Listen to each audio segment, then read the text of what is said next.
gunakan untuk beraktivitas ilmiah. Bahkan ketika di jalan, beliau melakukan hal itu selama 6 tahun.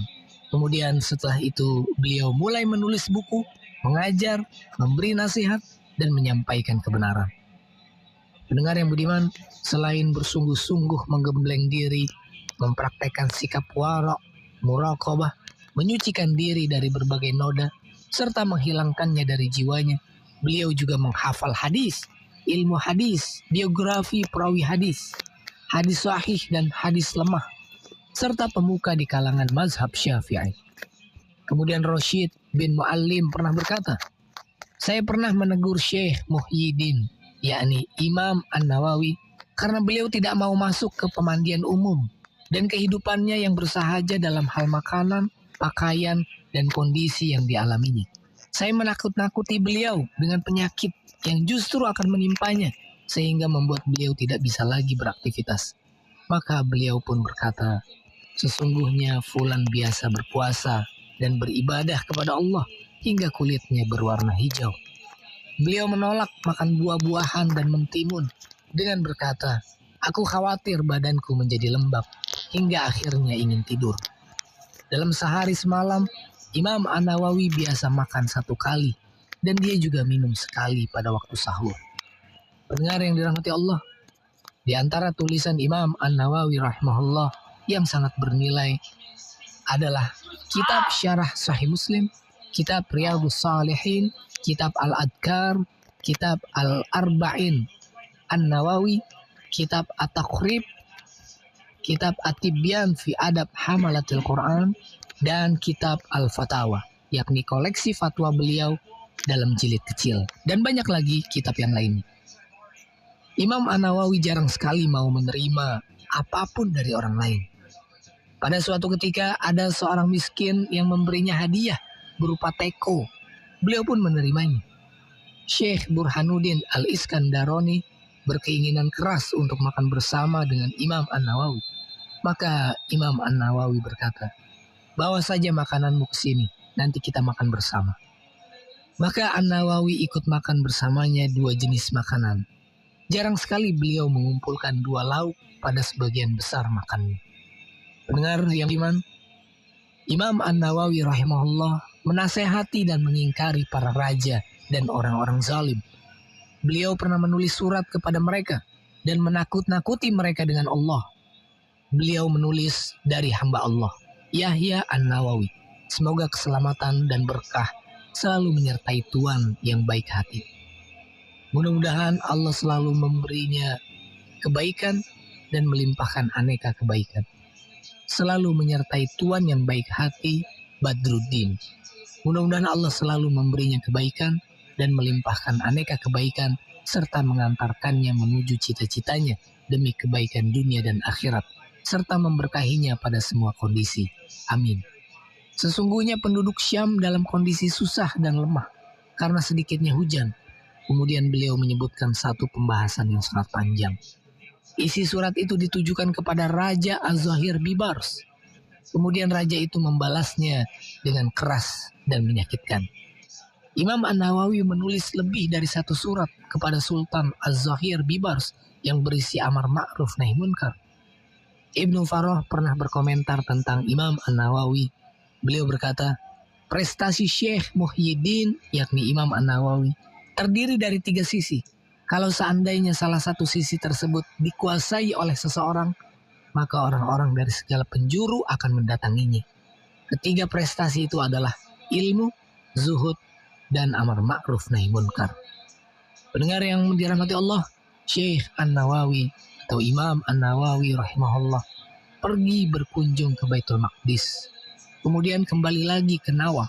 Kemudian beliau sakit saat berada di rumah ayahnya hingga akhirnya wafat.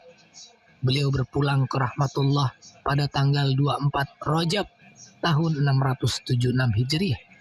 Semoga Allah melimpahkan rahmatnya kepada beliau dan menempatkannya di surga Allah yang paling tinggi. Amin. Demikian, semoga bermanfaat dan menginspirasi. Wallahu a'lam. Wassalamualaikum warahmatullahi wabarakatuh.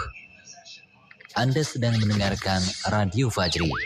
Fajri, suara Kebangkitan Islam.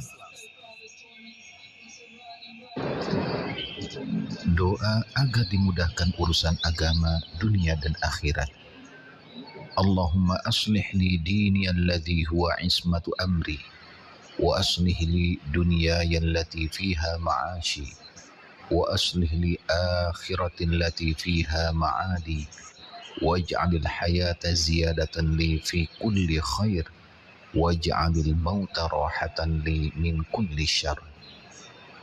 Allahumma aslih li dini alladhi huwa ismatu amri, wa aslih li dunyaya allati fiha ma'ashi, wa aslih li akhirati allati fiha ma'adi, waj'alil hayata ziyadatan li fi kulli khair, waj'alil mauta rahatan li min kulli syarr. Artinya, ya Allah, perbaikilah urusan agamaku yang merupakan penjaga keselamatan urusanku. Perbaikilah untukku urusan duniaku yang di dalamnya terdapat mata pencaharianku. Dan perbaikilah untukku urusan akhiratku yang akan menjadi tempat kembaliku. Jadikanlah hidup ini sebagai tambahan bagiku dalam setiap kebaikan. Dan jadikanlah kematian sebagai pemutus dari setiap keburukan. Hadis riwayat Muslim. Rabbana atina fid dunya hasanah wa fil akhirati hasanah wa qina azaban nar. Rabbana atina fid dunya hasanah wa fil akhirati hasanah wa qina azaban nar. Artinya, ya Rabb kami, berilah kami kebaikan di dunia dan kebaikan di akhirat, serta lindungilah kami dari siksa neraka. Quran Surat Al-Baqarah ayat 201. Pendengar yang semoga dirahmati Allah Subhanahu wa Ta'ala dimanapun Anda berada. Terima kasih atas kesetiaan Anda yang masih bersama kami menyimak beragam rangkaian acara yang kami suguhkan. Dan tentu harapan kami, acara-acara yang kami suguhkan tadi dapat menjadi penyejuk hati dan memberikan inspirasi untuk Anda dimanapun berada. Dan bagi Anda yang baru bergabung bersama kami ucapkan ahlan wa sahlan, selamat datang di Radio Islami dengan rangkaian acara penuh inspirasi. Bagi Anda yang sedang beraktivitas, semoga Allah berikan kelancaran dan kemudahan dalam menjalankan apapun aktivitas Anda. Tentu saya di radio ini akan temani aktivitas Anda dengan berbagai acara pilihan. Yang pertama ada rubrik tafsir, kemudian dilanjutkan dengan tahsin dan kiroah, juga dilanjutkan dengan tilawah terjemah. Baiklah pendengar, tanpa berpanjang kata, saya langsung mengajak Anda untuk menyimak rangkaian rubrik-rubrik tersebut. Selamat mengikuti dan semoga bermanfaat. Radio Fajri, suara kebangkitan Islam. Petunjuk Al-Quran dalam kehidupan. Simak pembahasannya dalam Tafsir Ayat. Bismillahirrahmanirrahim. Assalamualaikum warahmatullahi wabarakatuh. Innal hamdalillah wassalatu wassalamu ala Rasulillah wa ala alihi wa sahbihi wa man walah. Amma ba'du. Pendengar yang dirahmati Allah Subhanahu wa taala, alhamdulillah, puji dan syukur kita panjatkan kehadirat Allah atas segala limpahan karunia dan nikmat yang telah Allah berikan kepada kita. Dan pada edisi kali ini kita akan kembali melanjutkan pembahasan tafsir Al-Quran surat An-Nisa, tepatnya ayat ke-43 bagian kedua.